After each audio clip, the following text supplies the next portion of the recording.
We live as the conditioned creatures, that anything that happened to us or just found to exist in this world, we take it the way it is and we believe that thing will remain the same forever. The tragic is when that thing changes, we start seeing it as abnormal.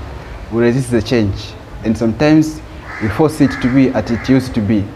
But when the expectation is not met, we subject ourselves into stress and pressure of why that thing haven't happened. The following are some illusions that we have conditioned ourselves with. We have conditioned ourselves that we retain the job forever. We also have conditioned ourselves that your relationship will last to the end. We also have conditioned that you will be financially stable. But also some students have conditioned themselves that they'll pass the exams. To all these conditions, when any change happens to the expectation we have in our minds, we eventually fall into the lake of stress. The issue is changes are constantly happening in the world, and that proves to me that stressors will never end on the surface of the world. But the good thing is, stress is essentially functional, helpful. As a matter of fact, stress of air in the car tires make it to be useful in the load, and the stress of water in the water tank enable water to climb up the hill, and the stress in you can increase your efficiency and make you more productive. The point here, stress is two sides, the good side and the bad side, but we often see the bad side and forget the good side. But don't worry, today we're going to solve it. We're going to see the good side of stress. Let's start by defining what is stress. I like how physicists define stress. They say stress acting on the material is equal to the force per unit area of the material. This is to say, stress of material is equal to force per unit area of the material. I can let this in normal life by letting it with the stress of human being, by saying stress of human being is equal to problems of human being per his personality.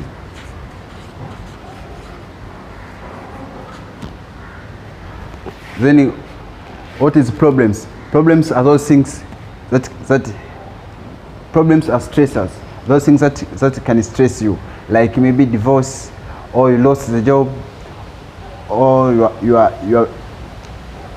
broke, and all other things. And the personality is simply as the state of self, that ability of an individual to hold the stresses. And the personality is simply the state of self, that ability of an individual to hold the problems. Then from this relation, you can see that stress is directly proportional to problems and inversely proportional, and it's inversely proportional to personality.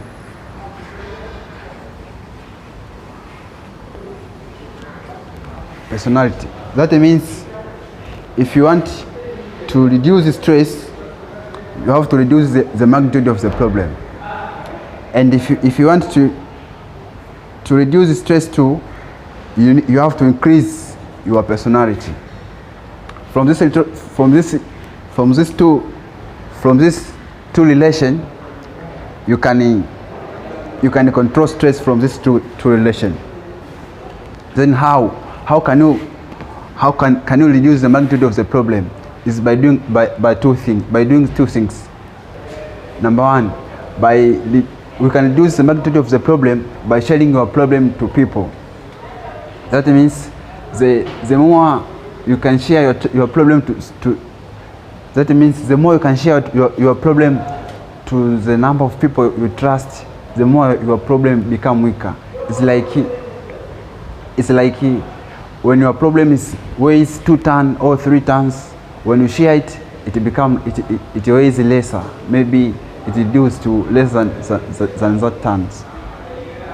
And also the second way of reducing the magnitude of the problem is just by reducing the time you hold that problem or that stressor. That means if you hold the problem or the situation that caused you stress for 3 hours, you are likely to be more stressed than the one who holds that problem in just 2 minutes or 3 minutes. It's like holding the cup of the tea. The one who holds the cup of the tea for a long time will find it to be weightier than the one holding the cup for less than that. The second way of the second way of controlling our stress or reducing the magnitude of stress is by increasing our personality, because stress is inversely proportional to personality. That means if you increase your personality, your stress will decrease. Then how to raise your personality? You can raise your personality by increasing your self-awareness and self-consciousness. The ways of increasing self-awareness and consciousness is by meditating or practicing self-mindfulness and leading and doing physical exercise. All those things will help you to increase your personality, and thus will lower the strength of stress. I think that sounds clear to you, and it will help you to solve your stress.